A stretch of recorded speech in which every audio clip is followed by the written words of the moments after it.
నమస్తే, this is Sourya. Welcome to our channel. ఈ రోజు మనతో పాటు సీనియర్ జర్నలిస్ట్ దాము బాలాజీ గారు ఉన్నారు. వారితో మాట్లాడదాం. నమస్తే సార్. నమస్తే. సార్, అంటే అంబటి కేసు రాను రాను ముందుకి అంటే సాగుతూ ఉంది. సో అంటే ఆయన అసలు ఏం చేసినా కూడా తగ్గేదే లేదు అని అంటూ ఉన్నారు. ఏంటి ఆయన ధైర్యం ఏంటి? కావాలనేది రెచ్చగొడుతూ మరింత చేస్తూ ఉన్నారా? ఇంకేదైనా బ్యాక్ ఎండ్ ప్లాన్ ఉంది వైసీపీ అనుకోవచ్చు?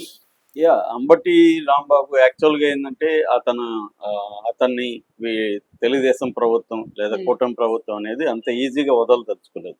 మామూలుగా 8 రోజుల్లో 36 కేసులు పెట్టారు. అంతకుముందు కేసులు ఉన్నాయి. దాదాపు 44 కేసుల నుంచి 50 కేసుల వరకు కూడా ఉండే అవకాశం ఉంది.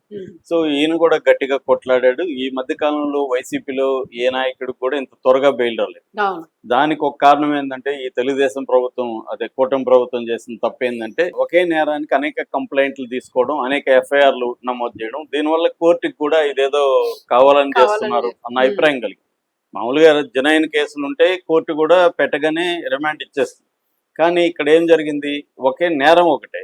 అంటే ఆయన బూతులు తిట్టాడు చంద్రబాబు, దాంతో అనేక మంది అనేక కేసులు పెట్టారు.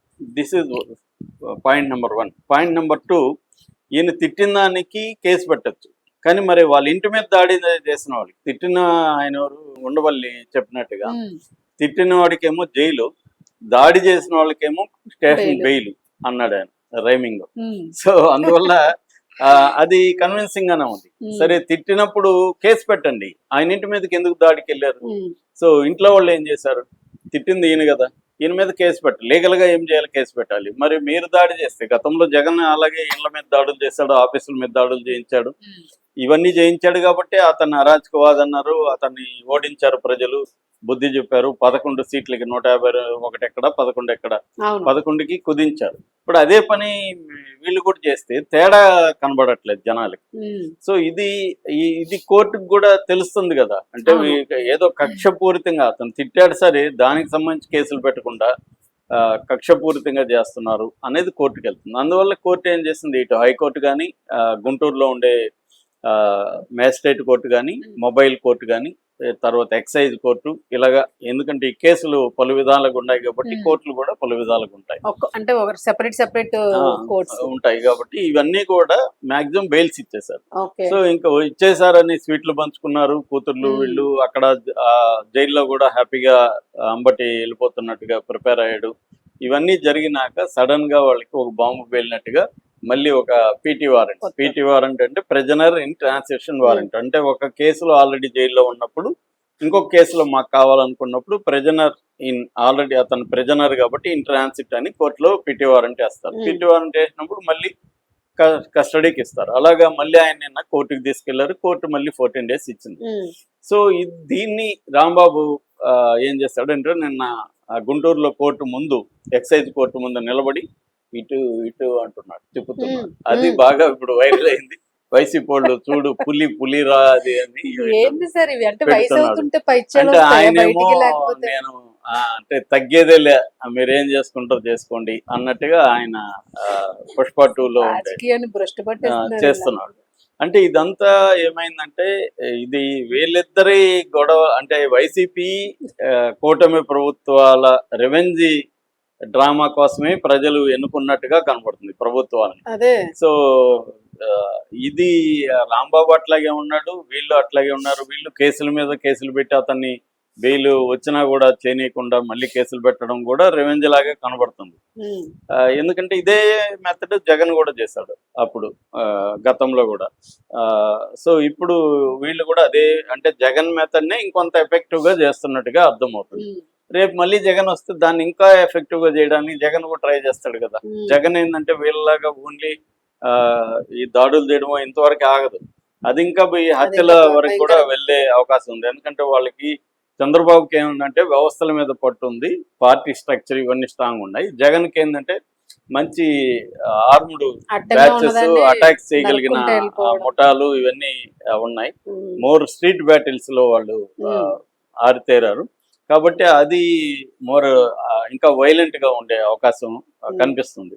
సో అందువల్ల ఇదేంటంటే ప్రజాస్వామ్యము లేకపోతే ప్రజలు ఈ విషయాలు పోయి మీరు మమ్మల్ని వేధించారు కాబట్టి మేము మిమ్మల్ని డబ్బులు వేధిస్తాం అనేది వీళ్ళు చూస్తున్నారు. సరే, వాళ్ళు కూడా ఇప్పుడు ఏంటంటే అంబటి ముందున్న లక్ష్యం ఏంటి, నేను భయపడిపోయాను, ఏడుస్తున్నాను, ఇవన్నీ బయట వస్తున్నాయి మీడియాలో, కోర్టులో కన్నీళ్లు ఇవన్నీ వచ్చాయి కాబట్టి ఇది కాదు అని కాదు నేను తగ్గను అని అతను ఆ సిగ్నల్ ఇవ్వడం ద్వారా వైసీపీలో ఉండే కేడర్ కి ఉత్సాహాన్ని ఇవ్వడం. రెండోది, మీరు మమ్మల్ని ఎంత బాధ పెట్టినా మీ ప్రయోజనం నెరవేరదు, ఎందుకంటే మేము వీక్ అయిపోతాం, మేము తగ్గిపోతాం, మేము సైలెంట్గా ఉండిపోతాం అని మీరు అనుకుంటున్నారు. అది జరగదు, మేము ఇంకా రెచ్చిపోతాం, మేము ఇంకా ఇదైపోతాం అని చెప్పడానికి, అంటే ఇక్కడ మేము ఇంకా రెచ్చిపోతాం అని చెప్పడానికి. సో ఇది అంబటి చేశాడు. అంటే ఇక్కడ ఏమవుతుందంటే ఇవాళ ఉన్న అధికార పక్షాలన్నీ ప్రతిపక్ష వాళ్ళని పొలిటికల్ గా చంపేసి తామే ఉండాలన్న ఒక ధోరణి గత కొంతకాలంగా ఉంది. దీన్ని బీజేపీ చాలా ఎఫెక్టివ్ గా చేస్తుంది. అందుకని బీజేపీ ఏంటంటే సిబిఐ కావచ్చు, ఈడీ కావచ్చు, ఐటీ కావచ్చు, అదేంటి రెవెన్యూ ఇంటెలిజెన్స్ కావచ్చు, వీళ్ళ ఈ ఇన్వెస్టిగేటివ్ ఏజెన్సీలన్నింటినీ కూడా ప్రతిపక్షాల మీద లేకపోతే తమ పక్షంలో ఉండే వాళ్ళని కంట్రోల్ చేయడం మీద, దీని మీద ఫోకస్ పెడుతుంది. దీన్నే రాష్ట్ర స్థాయిలో ముఖ్యమంత్రులు కూడా, పార్టీలు ఏదైనా కూడా ప్రతిపక్ష వాళ్ళని గతంలో అయితే బతికించి పోరాటం చేసేవాళ్ళు రాజకీయంగా, ఇప్పుడైతే రాజకీయంగా వాళ్ళని చంపేసి మనమే ఉండాలి 30 ఏళ్ళు 20 ఏళ్ళు, ప్రతి ఒక్కడి కళ అదే. నేను మంచి పరిపాలన అందిస్తానని పదే పదే చెప్పారు. నేను 20 ఏళ్ళు, జగన్ కు మాట్లాడితే 30 ఏళ్ళు అనేవాడు. ఇప్పుడు ఇక్కడ రేవంత్ రెడ్డి కూడా 10 ఏళ్ళు ఎంతో చెప్పాడు, నేను 15 ఏళ్ళు. అసలు వాళ్ళు రీజనల్ పార్టీ వాళ్ళు చెప్పిన ఆశ్చర్యం లేదు, కానీ ఇక్కడ రేవంత్ రెడ్డి కాంగ్రెస్ రీజనల్ పార్టీ కాదు.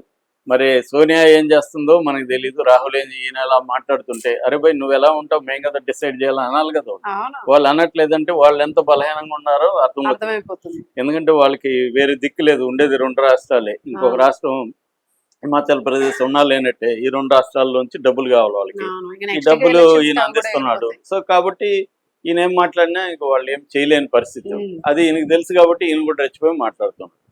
సో ఇలాగా ఇప్పుడు అక్కడ కూడా పవన్ కళ్యాణ్ మాట్లాడితే 15 years అంటున్నాడు ఆయన. అలాగా అంటే 15 years ఈ లాంగ్ వ్యవహారాలు ఉన్నాయి తప్ప, మేము ప్రజలకి ఏం చేయబోతున్నాం, ప్రజలకి ఏం హామీ ఇచ్చాం, ప్రజలకి ఏం చేయబోతున్నాం, అప్పులు ఎంత చేస్తున్నాం, ఈ విషయాల్ని బయట మాట్లాడడం. అట్లాగే మేము జగన్ పాలన కంటే భిన్నమైన పాలన ఇస్తున్నాము, జగన్ లాగా ఆటవికంగా అరాచకంగా లేము, మేము నాగరికంగా ఉన్నాము, డెమోక్రటిక్గా ఉన్నాము, మా ప్రత్యర్థులు తప్పు చేసినా కూడా మేము లీగల్ గానే వెళ్తున్నాం అన్నది వీళ్ళు చూపించుకోవాలి. అది చూపించుకోవట్లే, మేము జగన్ కంటే ఎక్కువ చేస్తాము అన్నదే ఇది చూపిస్తున్నారు. అంటే ఇదంతా కూడా ఒక ఫ్యాక్షన్ సినిమా లాగా ఉంది తప్ప, అంటే రివెంజ్ స్టోరీ ఫ్యాక్షనిజం లాగా ఉంది తప్ప, డెమోక్రటిక్ కంట్రీ లాగా లేకపోతే ఒక ప్రజా ప్రాతినిధ్య ప్రభుత్వం లాగా ఇది లేదు. సో ఇదంతా కూడా ఏదో వీళ్ళ ముఠా కలహాల్లాగా ఆ స్థాయికి ఇదైపోయింది. ఇదంతా కూడా నిజానికి సిగ్గుపడాల్సిన విషయం, బాధపడాల్సిన విషయం. కానీ దీన్ని ఎంటర్టైన్మెంట్ గా మార్చేసి ఒక సినిమాటిక్ మ్యూజిక్ అంతా వేసి ఎవరి నెరేటివ్ వాళ్ళు తిప్పుకుంటూ వెళ్తున్నారు. సో ఈ నెరేటివ్స్ లో ఏ నెరేటివ్స్ లో కూడా ట్రూత్ లేదు, కన్విన్సింగ్ ఇది లేదు. ఓన్లీ ఏంటంటే వాళ్ళు భలే చెప్పాడు మా అన్న, భలే చేశాడు అని వాళ్ళు సంబరపడడం తప్ప ఏమి లేదు. ఇవి అసెంబ్లీ సెషన్స్ కూడా అవి ఏదో గొంతెత్తడానికి ఒక అక్కడ కూడా ఎవరు లేరు కదా, ప్రతిపక్షాలు కూడా లేవు కాబట్టి, ఇంకా ప్రతిపక్షం లేదు అక్కడ కాబట్టి అసెంబ్లీలో అడిగేవాళ్ళు ఎవరున్నారు, వాళ్ళ ఇష్టం ఉన్నారు. జనాలు నవ్వుకుంటారు అంతే, అందుకని ఏం చేస్తారు, జనం కూడా ఇది ఎంటర్టైన్మెంట్ అయిపోయింది తప్ప దీని పట్ల సీరియస్ గా లేరు. సో దానికి తగినట్టే ఉన్నాయి. Thank you.